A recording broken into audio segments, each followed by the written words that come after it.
Hi, everyone. Welcome to Crossing the Threshold with leadership coaches James Wilson Jr. and JC Fowler, a podcast for mission-driven leaders navigating what's next in life and leadership without losing what matters most.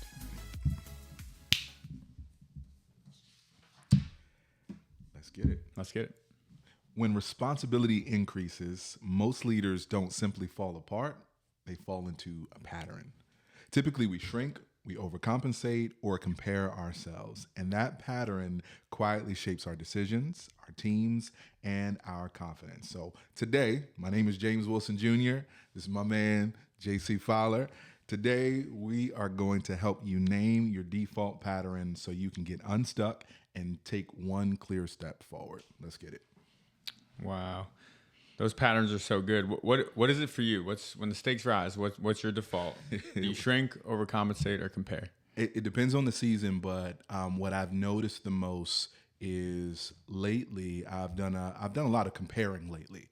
Usually it's been shrinking, right? I'm not good enough, but right now it's been comparing. A lot of shifting in my life, a lot of new things, and so I'm like, I should be further along, but I'm comparing a lot. How about you? That's so interesting. It has shifted for me too. We were chopping this up. I was thinking about a story.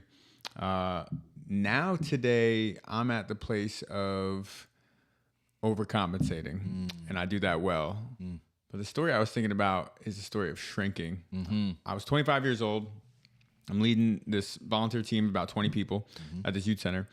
And we go to this conference, and I get to meet my hero, Doug Fields, great leader in that youth space. And I have one question for him. My question is, if you were 25 years old and all the people that you were leading were older than you, what would you tell your 25-year-old self? That's a great question. Because backstory, I'm leading these people and I have all these ideas and I really want to make a difference. I really want to inspire them, but I'm feeling like I'm too young. So I'm staying quiet when I should speak up. So I'm not pushing us to take the bold step because I'm like, well, what if I'm wrong? Yeah. No one's going to listen. We're having these meetings with all these people and I'm sort of looking around like, well, who's going to tell us what to do? It's my job, right? Yeah. Obviously together.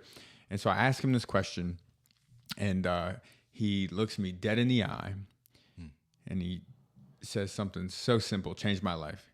He says, don't be a wimp, just lead. Now, that sounds like terrible advice. Like that is so, but it really gave me the freedom. I'm talking to one of my heroes and he's telling me, I don't care how old you are. People will follow you if you are pointing them toward a direction where it's going. Right. And so I was like, wow. Okay. So I got back home and as humbly as I could, I just started trying to lead. Dude, that's so powerful. One, that we can do a whole nother episode on that. Like, what do you do when you meet your heroes? I feel like that's so good. But I'm curious, you took some of this advice, this mentor, this person you looked up to, and you've seen his leadership. How did it affect your leadership? Now that you brought it home, what did it do? Right. Yeah, I think it really is that identity piece of, I'm a leader and this role has been entrusted to my care, which gives me a responsibility, but also an obligation to help lead. No one is going to fill in that gap for me. And it started to shift my thinking of leadership isn't like the great man theory, like whatever, that great woman, whatever it is, right? Like, a leader is someone who's exceptional at all these things. A leader, like we talked about last episode, is someone who says yes, who's willing to use their story to impact someone else's story and embrace the process. And I thought, okay, well, here I am. I'm willing. I have a desire. I have a story. Let me not shrink because I'm too young. I'm too inexperienced. I don't know who's listening right now. I haven't been around long enough. I'm not like the last person. I'm not, when I was younger, this happened. I did this or I made this failure. No, stop. You're in the role. You're in the sphere. And when he said that, I was like, there is no better advice you could give me than just do it. Like you can. And not like, now I know everything. No, I recognize I don't know everything, but I'm in this position. Yeah. Let's go. Before we dive into more, I love that this mentor gave you a gift. The gift was agency. The gift is ownership. The gift was, hey, I believe it. Go do it. Like, it's that beautiful gift that we give people that we are leading or that work with us to say, I believe in you, go do it. I believe in you, go do it. That's so good. And like you said, last week, we defined these, like, what is a leader? Leadership is influence. Yep. And so I'm walking around, I'm not a leader. I'm not a leader. I'm not a leader. What am I doing here? I'm not a leader. And then he reminded me, yes, you are. Yep. Now go lead. Go lead. Go lead. Well, let's dig in, man. I think that we are navigating some of these patterns, right? So we were kind of circling some of the patterns, and patterns usually feel normal until you name it. So I want to spend a little time naming it. We talked about last episode where we were coming from, what leadership means for identity. So let's take a step forward. We're going to give 3 of these things, these patterns that we typically fall in.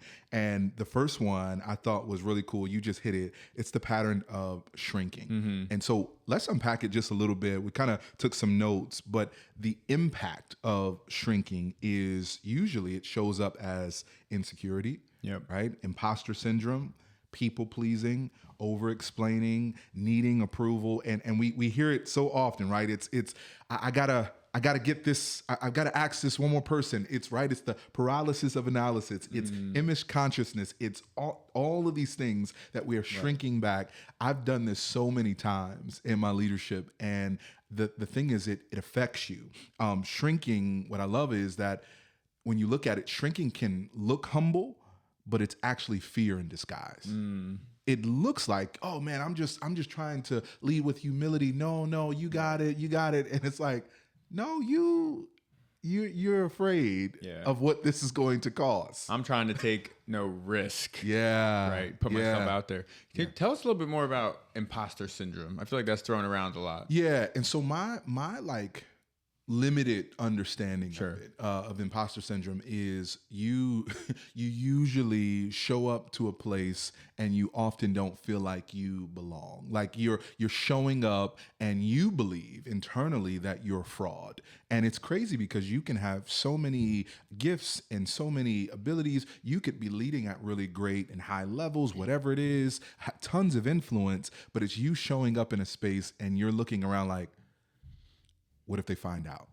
What if they find out? What if they find out I don't know what I'm doing? What if they find out I'm not as confident as they think I am? What if they find out that I'm not who they think I am? And it's this, you're in this mindset of, well, I don't really belong here. I'm an imposter. Somebody else should do it, right? Somebody else could do it better. And what happens is some of the impact, right, is you delay decisions. You delay decisions. You soften your voice. I like to think of it, this idea of shrinking is that I'm showing up to the table, but when I show up to the table, even though I've been invited to the table, I show up and I make myself real small and hopefully nobody notices me. Meanwhile, my team is looking at me. Like you said, I'm 25, I'm this, I'm that, but you're in the seat and people are waiting for you to actually step up and lead. In fact, you and I were doing a little bit of research, and I shared this with a group recently. I talked about that leadership is influence, but the dirty little secret of influence is that influence creates pressure. And pressure, if we're not careful, it causes you to lose yourself. And one of the things I shared with them is this quote from Amy Edmondson, and not a quote, but really this concept. She's at the Harvard Business School. This idea that clarity offers psychological safety. So as we kind of talk about how it affects us, I also want to talk about how it affects your team, that this clarity gives people psychological safety. So you shrinking doesn't offer safety. And actually, here's what it looks like. You're making decisions, we're showing up trying to do things, and it shows up as uncertainty. It shows up as mixed signals. It shows up as slower momentum. So you think things are going great, but you've avoided that conversation. You haven't told the person what they needed to hear. You've avoided maybe sometimes the hard feedback, but it shows up as this is uncertain. And when it shows up the most, it's that when you shrink, people start guessing what you want. This gets me, waiting for you to decide. And your strongest people either overfunction or stop taking initiative altogether. That's so real. I learned that when I'm working with a leader, and I mean like a supervisor, someone who I'm under in this whatever formation, I can't stand waffling. Ooh. It gets me, and maybe it's because I'm an Enneagram 8 and I'm the challenger, and I'm like, come on, make a decision. Yeah. But that waffling, like everything you're talking about, I lose such confidence, and we talk about this a lot. That like clarity is kindness, and we don't need to give people certainty. Yep. That's not the job of the leader. Nope. No, the job of the leader is to give people clarity. Yep. And when things are clear, we can air it out, and it creates that psychological safety. I know what to expect. Yep. Here's what's going to happen. And the leader, whoever it is owning what we don't know. Yeah. That's amazing. And I love it, man. I've seen this a lot with all the shifts in the labor market, or even when Doge was like really active and that was all going on. And leaders were saying like, our people, the morale is dropping. They don't know if they're going to have their job tomorrow. And instead of, and here's like maybe this is a telltale sign of shrinking. Yeah. I don't want to say the wrong thing. There it is. Well, guess what? Nothing is the wrong thing. Nothing is the wrong thing. Don't worry. Like, say something I don't know is even better than nothing, because it tells your team, hey, I'm thinking about this. I care about this. I'm human. Yeah. Let's figure it out together. But Yeah. silence is not going to be helpful. And you know, it's dangerous sometimes because we do often equate silence as violence. But there sometimes, but you're right. Silence says things, and we've got to be careful that we're not silent on the right things. And man, that's another episode for another day. But it is this, what you said is that I often won't say the right things, or I won't say the thing because I'm afraid. It's fear. I shrink back because I don't know what to say. I'm going to say nothing at all. And what happens is I'll even dress it up and say, well, I'm trying to protect them. I don't want to hurt them. Sounds good. It sounds good. It feels humble, Right. But it's actually fear. You don't want to be uncomfortable. You don't want to actually engage in that conversation that may cause some issues for you, because again, it's not that we fall apart, it's that we default to our patterns. Yes. And man, you and I were listening to an episode with Carey Nieuwhof and Henry Cloud, and he said something that was mind blowing. He says, well, how do you show up? And, when leaders are doing this, what happens? And he says something like, well, what happened with you and your dad? What happened with you and your mom? Like all this sense that there's some areas that we had in our family of origin that often shows up in our leadership, and because that was our default pattern, then this is usually how we show up in our leadership. Right. Let's move on, man, because we could spend a lot of time. Wait, I can't. I got one more, and this might be a little controversial. I don't know, so I want to hear it. But one thing I heard was, just because it's humble doesn't mean it's helpful, or quote unquote humble. Yep. Right. Yep. What do you think about this before we move on to this second pattern? Especially when it comes to imposter syndrome and this idea of shrinking, people will often say, or not, fake it till you make it. Yeah. What do you think? Fake it till you make it is, I tend to disagree with that statement. I think it, because even coming from the church world at times, people say, well, faith it till you make it. Okay, so we just dressed it up with another fake it till you make it. What they're trying to say is show up. I think a better way would be, and I shared it with this group I was talking with, these young leaders, is that showing up is half the battle. It is. But how you show up is the other half. Yeah. And so the fake it till you make it is this statement of like, oh, I gotta pretend like I'm in the room. You don't need to pretend. You do need to be vulnerable enough, like you said, to say, hey, I don't know. Like, your greatest superpower as a leader is not being Superman, Batman. It's not being a superhero. Your greatest superpower is being human. It's being vulnerable. Like, people trust leaders who are real. And so I don't want someone who's telling me they're leading me, telling me I'm faking it till I make it. Now, do you have moments where you have to show up and put a smile on your face? And I remember telling a leader this once before. They showed up to a presentation and they were like, it was kind of this sad and really disappointing. I knew that they could do better. And I pulled them to the side and I said, you know what? You need to fix your face. Nah, fix your face. Jeez. Right? No, but because it's true. Yeah. That's it. Like, Hey, I don't want you to fake it till you make it, but I do want Right. a level of confidence that this person, not that they have the answers, but they are, you know what? I'm confident. I'm going to show up. Even if this is challenging, even if I don't know what I'm doing, I would rather know where the person is. I'd rather know that they're weak in this area, that they don't know, because then I know how to serve and support than someone who's like, yeah, I got it all figured out. And then I'm like, well, you don't need me. And if you got it all figured out, I got questions. You know what I'm saying? right. So, I don't know if that answered it, man. No, I like that. I like that take. Show up. Show up. Yeah. Show up. Rise through it. As you That's said. it. That's it. I was thinking, I kind of like it, but only because of what you're saying. Yeah. That there is this sense of, it's more about the acknowledgement of, hey, like there is no I made it. It's like we're making it. Yes. And as you show Yes. up and even lead beyond your ability or where you've been, Stretch. you are going to be stretched and you are going to grow and you're going to be refined.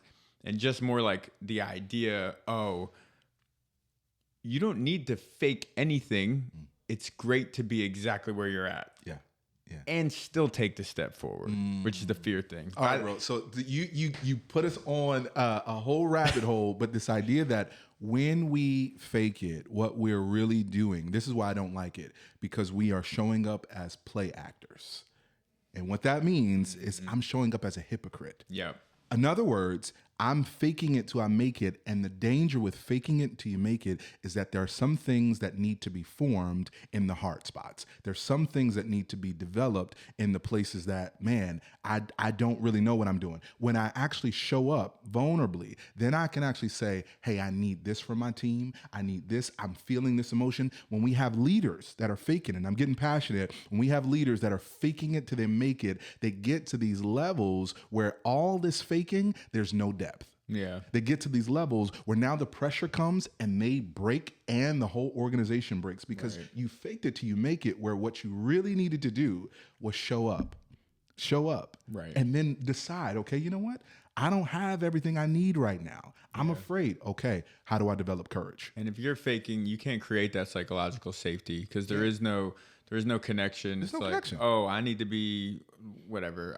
need to have arrived in order to have a seat at this table. And I think you're right. That is totally the opposite. The greatest image for me for a leader is a guide, which a guide is someone that is on the journey with There it you, is. not someone who says, well, here, this is exactly where you need to go. We're taking this journey together and we're growing together to grow with rather than just point and tell. I love it, man. That's good. All right. We getting off. We getting off. Go for it, man. All right. Trap number 2, or the second pattern.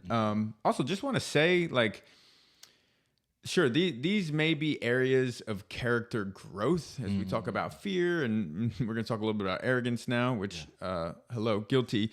But they aren't like...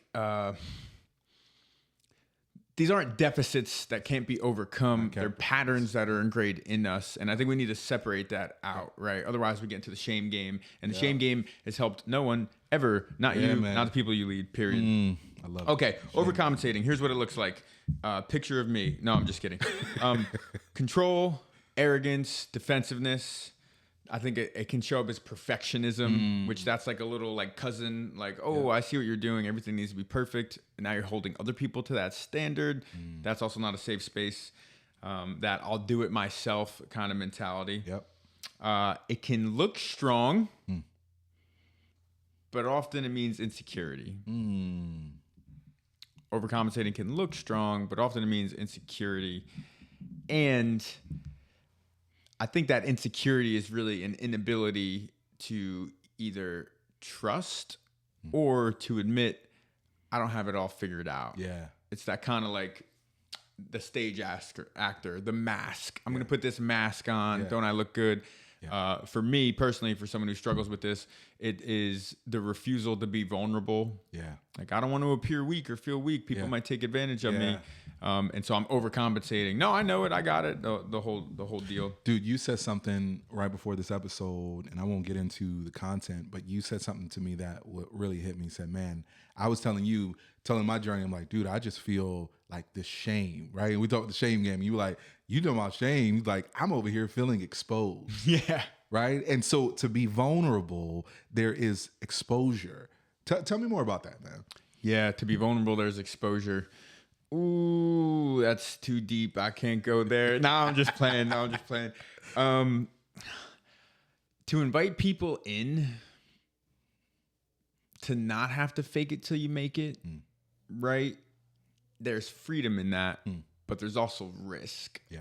What are they going to do with this? Yep. Now, when we can really cross that identity threshold and we feel like we have that space where I'm confidently grounded in who I am beyond my role, I no longer have to shrink, obviously, but I also don't need to overcompensate. Yeah. Right. Yeah. I can show you.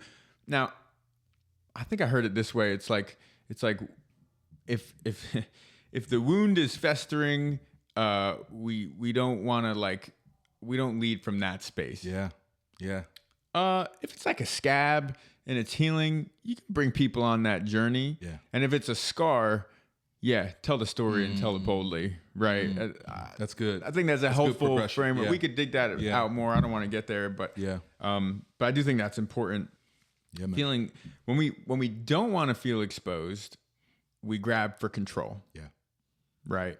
Yeah. It needs to be this way. So it gets tighter. And what happens, the impact that has is, one, we become the bottleneck. So the production slows. And even, again, I don't keep going back to it, but the psychological safety, that becomes not really a thing, right? Because of what we're creating. Yeah. Yeah. And we don't allow other people to grow because we don't give them the ownership. Yeah. And when people don't have ownership, there's no freedom for creativity. So now we're stuck and we're wondering, why are we stalled here? Yep. And the leaders who overcompensate are typically doing this. Why are they not? I'm doing all. Wait. I heard Will Guidara, who I think he wrote this one of these amazing books on hospitality, had like the #1 restaurant in New York, all about hospitality. It might have been Radical Hospitality. I don't want to misquote that. Will Guidara, amazing. He said, leaders create the conditions for connection. If I am out here overcompensating, those conditions for connection shrivel. Yep. Because I'm controlling everything. Yep. I'm invulnerable. I'm whatever. Yep. I think that's good. Nah, that's good, man. That's good. Well, let's dig into this next one, man. The last one. Oh, before we go there, it. I forgot. We were in that research we were doing. This language, this struck me, and I'm like, we must share. Yeah. Erminia Ibarra, who is a professor in London Business School, she talks about this thing called the expert trap. Yeah. The expert trap, which if you are a founder, please listen. If you are leading a team, please listen. If you're heading up a department, please listen. If you are the CEO or the executive director, get a pen and paper out. I'm so guilty of this. The expert trap is that we do the work we're good at instead of leading others and empowering them to carry on the mission. We talked about this a little bit last week. Oh, I'm really good at tech development. Yeah. And now you're in charge. And so we need you to lead the team and set the vision for the organization. Oh, I'm really good at building things. Okay, but you can only be on 2 job sites a day. But you said you wanted to expand to 10 job sites a week. So what are we talking about here? That expert trap. I'm going to fall into this thing where I do what I'm good at. Essentially, we're overcompensating because we want to hold on tight. I heard a leader say strength overused becomes a weakness.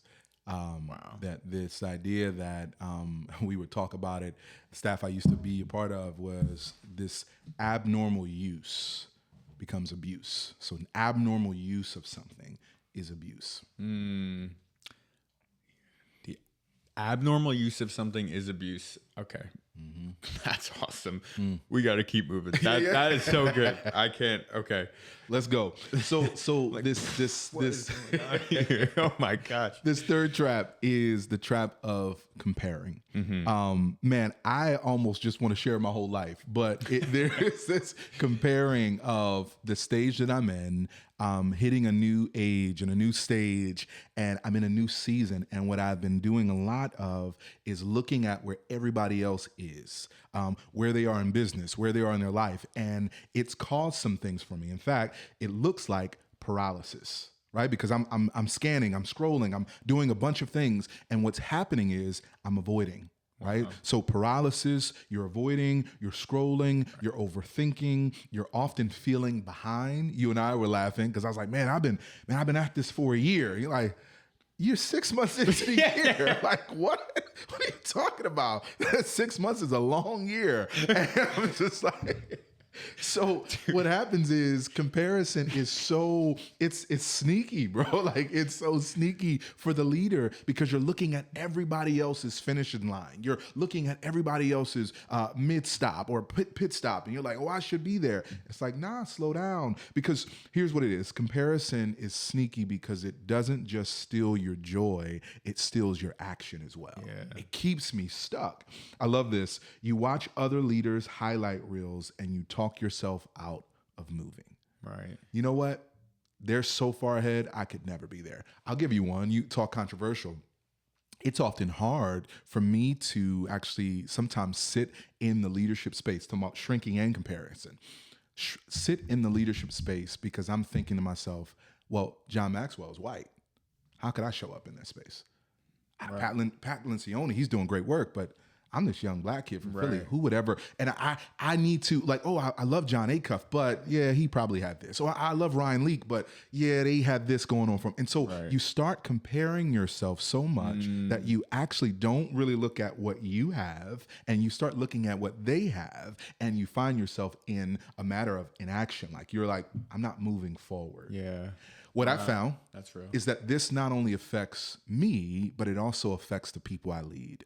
Right? So one way it shows up is shifting priorities. 1 minute we're doing this, the next minute we're doing that. Oh, because we got to catch up with this person. Right. This is not just, dude, it's so crazy because it doesn't just show up in what we think is large organizations, but people who are leading families. This is a big deal. Right. Like, oh, today we're on a vegan diet. Tomorrow we're on, all meat diet. Or it's something as simple as, all right, y'all, we're going to get, everybody's doing these things on Facebook or Instagram. We're going to do this family uphold. And it's like, we do this thing and your kids are looking like, Dad, last month we were reading this book. This month, what do we do? Like, I'm just talking from experience, right? So totally. Shifting priorities, what it also causes is unhealthy competition.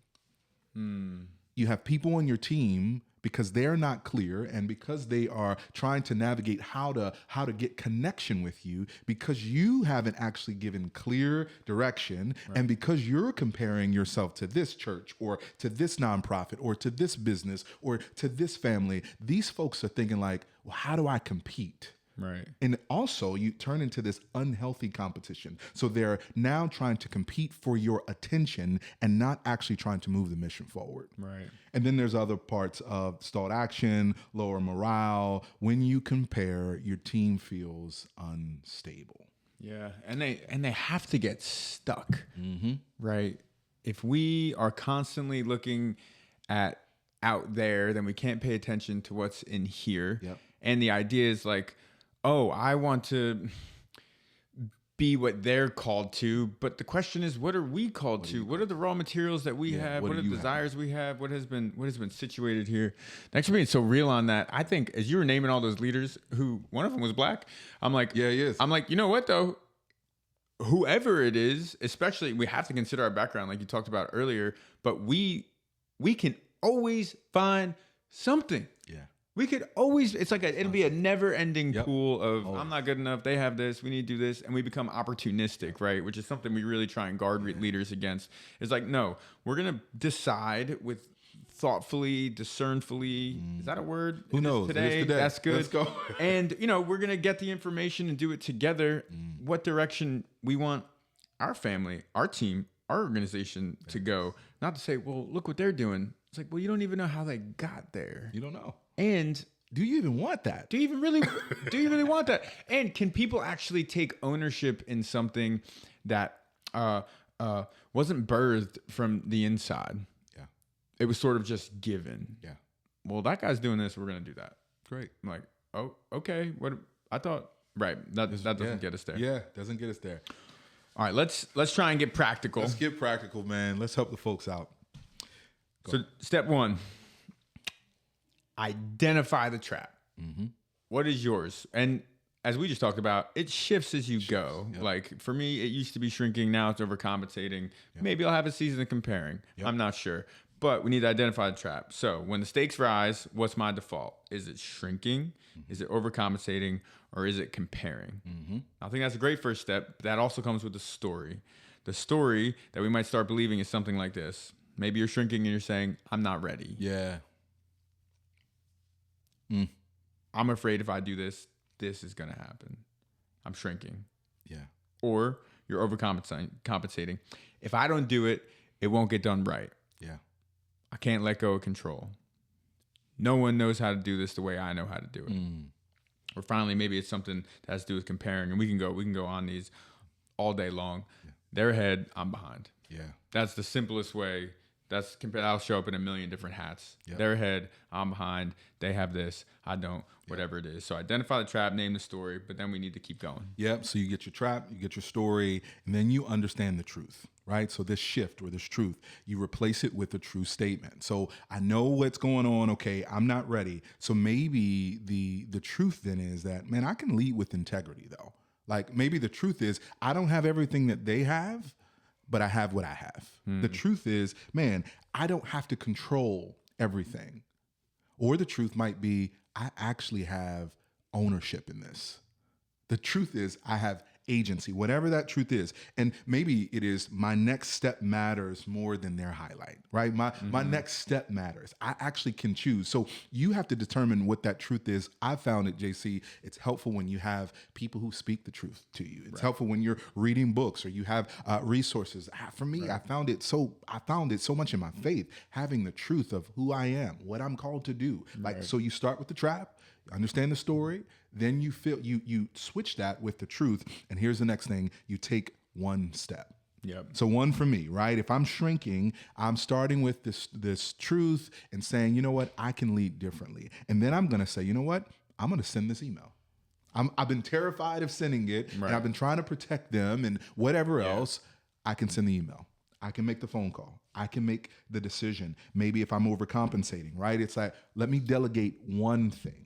Let me ask for one part of input. If I'm comparing, maybe I'm going to stop scrolling. Give myself a day off from looking at everybody else's highlight reels and actually just walk in what I'm supposed to be walking in. Well, I'm hearing you with those like small steps, which leadership is just a series of small steps, small, bold, faithful steps, is cast the vote for that person. Who was Atomic Habits? James Clear. James Clear talks about identity is about casting these small votes. Who do I want to be? And sending the email, like turning off the socials, whatever. It's just casting a vote. For what would a leader do? What would a leader do? There's that question again. I was also hearing you say that we need to live in the land of both and. That this isn't either or. It's not, I'm insecure and therefore I can't lead. No, it's insecure and I could still impact others. Absolutely. Right. Absolutely. In that That's shrinking so space to So both good. and. I think that's so important. So good, man. All right, let's give us a final thought, brother. Man, you just hit it that leadership is who you're becoming, right? It is not, you don't have to have it all figured out right now. And I want you to all to hear that as we share these traps, these are not character flaws. Right. But these are areas that you are recognizing, man, I could do better in this. And some of these things you don't just magically get over, but you work through them. Right. I would say for me, it's this idea that naming these things with the people entrusted to your care, with your sphere, with the people you're leading, will actually produce more trust and therefore more effectiveness and commitment than if you were trying to avoid them or pretend like they didn't exist. We all have these patterns. It's when we share them with one another, like you're saying, we expose them. That we actually lead well in the best way. Yeah. All right, so we gave you a bunch of stuff that we hope is super practical and to give you some mindset shifts. But if you're going to cross the threshold this week and we just want you to take one step. One thing. Here's the step. Here's the one thing, not everything, just one thing that we would say to do. Take a few minutes and identify your trap. Do you shrink? Do you overcompensate? Do you compare?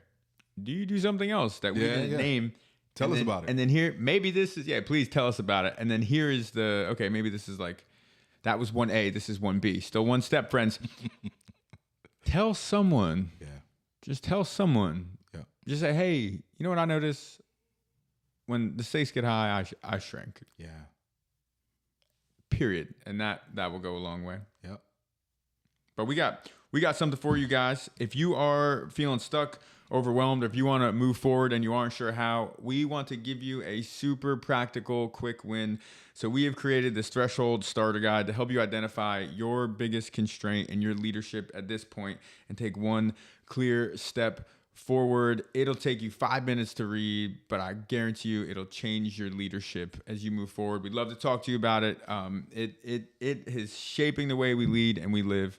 But where are we going next week, man? Next week, y'all, stay tuned. We want to just dive in a little bit further. We're going to be talking about capability. What do you bring to the table and what don't you bring to the table? And knowing both matters. Knowing both matters. Nice. All right. See ya. See ya. Thanks for watching Crossing the Threshold with James Wilson Jr. and JC Fowler. If this helped you take a step forward, like, subscribe, and share it with another mission-driven leader navigating their own threshold moment. Until next time, keep moving forward with courage